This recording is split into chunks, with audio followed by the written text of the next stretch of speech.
그래도 연금 재정이나 국가 부채는 반영이 돼야 사람들이 이걸 보고 걱정을 하고 조심도 할 텐데 반영이 안 된다고 하대요. 요 연금 관련된 부채는 아직 그 국가 부채에 놓고 있지는 않습니다. 그만큼 이게 아직 미확정 부채고 다양한 제도 요인에 따라 달라질 수치고 또 산정 방식의 표준화도 어렵고 그러다 보니까 일부 나라에서는 산출해서 이제 참고 자료를 활용하는 나라들도 있긴 있습니다만은 이것이 국가 부채에 포함되지 않는 건 꼭 우리나라만이 아니고요.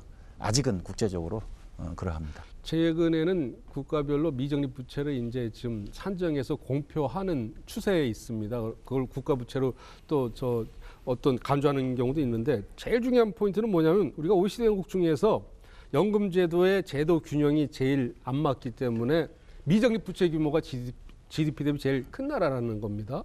그건 어떤 예방적 차원에서 가장 GDP 대비 미적립 부채가 큰 나라는 어떤 다른 나라보다 솔선수범해서 미적립 부채를 사전에 계산해서 국민들에 알려야 되겠죠. 그런데 이건 복잡하고 이거 알면 국민들이 굉장히 공포감을 느끼고 굉장히 사회적 쓸데없는 비생산적인 논란만 양산하니까 이거 좀 묻어두자, 우린 그런 분위기라는 거죠. 그래서 정확하지는 않더라도 이런 개념이 있고 이걸 우리가 참고해야 앞으로 생산적으로 연금개혁 논의를 할 수 있어, 이런 식으로 이걸 좀 수면 위로 끌어내자는 정도입니다. 일단은. 아니, 그러니까 미적립 부채를 참고 자료로 앞으로 개발해 가자는 건 제가 동의를 했잖아요. 하지만 국제적으로도 그렇고 그 지표가 갖고 있는 한계가 있기 때문에 아직 본격적인 공론화가 안 된 거거든요. 그런데 그러니까 이거 여기서부터도 사실은 저는 좀 문제의식을 느껴요. 그런 한계를 가지고 있기 때문에 국내에서도 국제적으로 그 정도 위치를 갖고 있는 지표인데, 수치인데 그거를 마치 숨겨진, 이건 엄청난 거거든요. 이건 사실 이건 큰 잘못이죠. 잘 알려지지 않은 지표. 혹은 아직 제대로 다뤄지지 않는, 혹은 앞으로 좀 개발해야 될 지표, 이렇게 표현해 주세요. 그러면 좋아요. 아니, 제가 이제 치고 들어가겠습니다. 2007년 노무현 정부에서 연금개혁할 때는 이 수치를 썼단 말이야. 이 수치를 갖고 대통령하고 장관께서 국민들하고 대화를 하면서 호소하니까 그 어렵던 연금개혁이 이루어졌거든요. 그때 뭐 머리 위에 폭탄 이런 얘기하지 않았어요? 복지부 장관이 하루에 미적립 부채 800억이 시한폭탄처럼 돌아가는데 주무부 장관 입장에서 머리에서 짜각짜각 돌아가는 게 거의 현기증이 날 정도라고 그랬거든요. 그래서 문제 제기가 이렇습니다.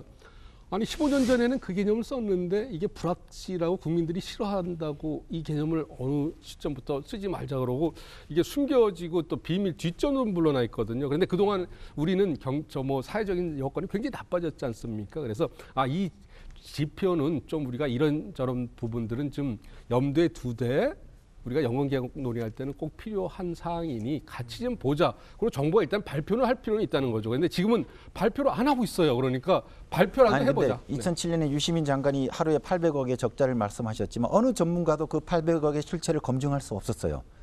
지금은 그래도 일부 지금 기관에서 부채에 대한 작업들을 하고 있는 걸로 알고 있습니다만은 제가 알기로는 그 당시 2007년까지는 그런 잠재적 부채라든지 이런 것들의 개념이 훨씬 더 미발달된 시기예요. 그래서 저희도 그랬어요.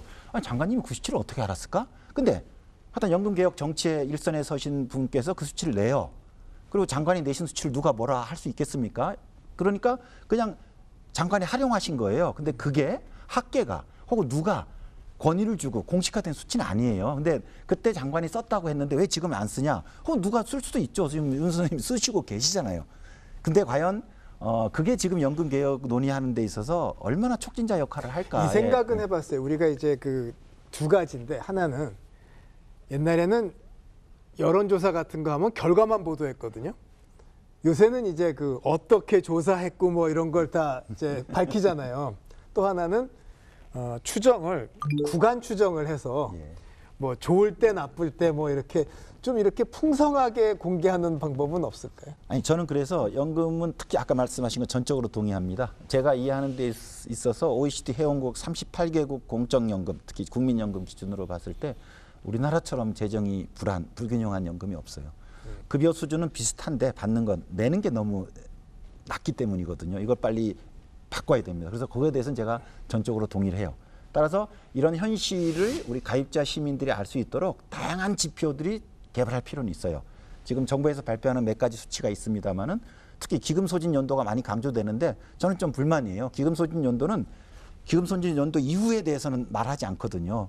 그러니까 이 축구 경기에서 전반전까지 브레이크 타임만 얘기하는 거니까 저는 지금 지표도 여러 한계가 있어요. 그래서 미적립 부채까지 포함해서 다양한 지표들을 제공해서 국민들이 합리적 판단을 할 수 있도록 도와드려야죠.